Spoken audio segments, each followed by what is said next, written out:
존경하는 정세균 의장님, 선배 동료 의원 여러분, 전북 군산 출신 김관영 의원입니다. 오늘 저는 매우 참담하고 비통한 마음으로 이 자리에 섰습니다.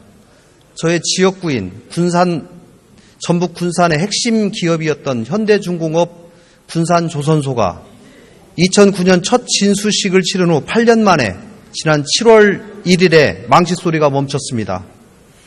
서해안의 유일한 조선소이자 우리나라 최대 규모의 도크를 보유하면서 연평균 10척의 초대형 선박을 건조해왔던 군산조선소는 군산경제의 4분의 1, 전라북도 대외 수출의 9%를 차지할 만큼 지역경제에 지대한 영향을 주는 기업입니다. 지난 대선 기간 문재인 대통령께서는 군산조선소를 정상화하겠다고 공약을 했습니다. 그러나 정부는 세계 조선 경기가 좋지 않고 현대중공업이 민간 기업이기 때문에 군산조선소 재가동에 필요한 수주 물량 확보에는 뚜렷한 해법이 없다는 말만 수개월째 반복하고 있습니다. 현대중공업 역시 겉으로는 잠정 중단이기 때문에 수주만 두면 언제든지 재가동할 수 있다라고 말을 하면서도 수주 물량을 군산조선소에 배정할 계획을 전혀 내놓지 않고 있습니다.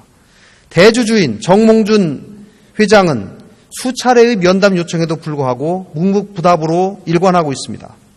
정부에 강력하게 촉구합니다. 7조 원의 공적 자금을 지원했던 대우조선해양만큼 군산조선소에도 관심을 가지고 재가동 대책을 마련해 주십시오. 조선업 위기에 대한 정부 지원이 모든 지역에 골고루 돌아갈 수 있도록 해 주십시오. 존경하는 선배 동료 의원 여러분, 새 정부의 핵심 정책 과제는 일자리 창출입니다. 이를 위해서 새 정부는 일자리 추경을 제출했고 오늘까지 국회에서 논의 중입니다.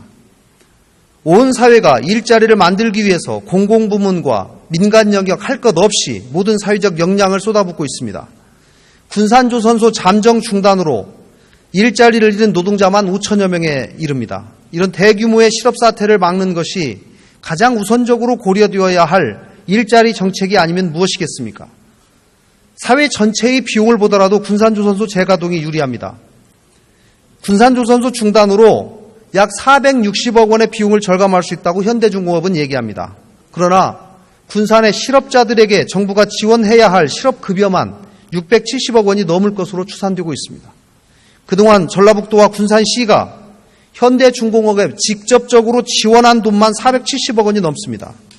또 군산의 90여 개 조선업 협력업체들이 5천억 원이 넘는 돈을 별도로 투자하였습니다. 현대중공업은 이런 협력업체의 폐업과 지역경제 사정을 나몰라라 하고 있습니다. 기업이 힘들면 국가는 법인세도 유예해주고 심지어 공적 자금도 지원해줍니다. 그 이유가 무엇일까요? 기업도 살리고 기업에서 일하는 우리 국민들의 일자리를, 생활을 살리기 위해서입니다. 그렇다면 기업으로 인해서 지역사회가 힘들면 기업은 어떻게 해야 합니까? 기업만 나 혼자 잘 먹고 잘 살겠다는 것이 아니라 그동안 기업과 공존하고 협력했던 협력업체, 지역경제의 회복을 위해 함께 노력하는 것이 당연한 것 아니겠습니까? 오늘 정부가 군산조선소 관련한 종합대책을 발표했습니다만 여전히 아쉽습니다. 지금 군산에 필요한 것은 군산조선소 재가동을 위한 구체적인 마스터 플랜입니다. 군산조선소 재가동은 반드시 이루어져야 합니다. 이미 대책은 충분히 세울 수 있습니다. 기업의 일이라면서 외면할 것이 아니라 정부가 강력한 의지를 가지고 시행하면 됩니다. 다시 한번 현대중공업의 결단과 정부의 구체적인 실천을 촉구합니다. 경청해 주셔서 감사합니다. 네, 김관영 의원 수고하셨습니다. 다음은 충남 당진 출신의 더불어민주당 어기구 의원 나오셔서 발언해 주시기 바랍니다.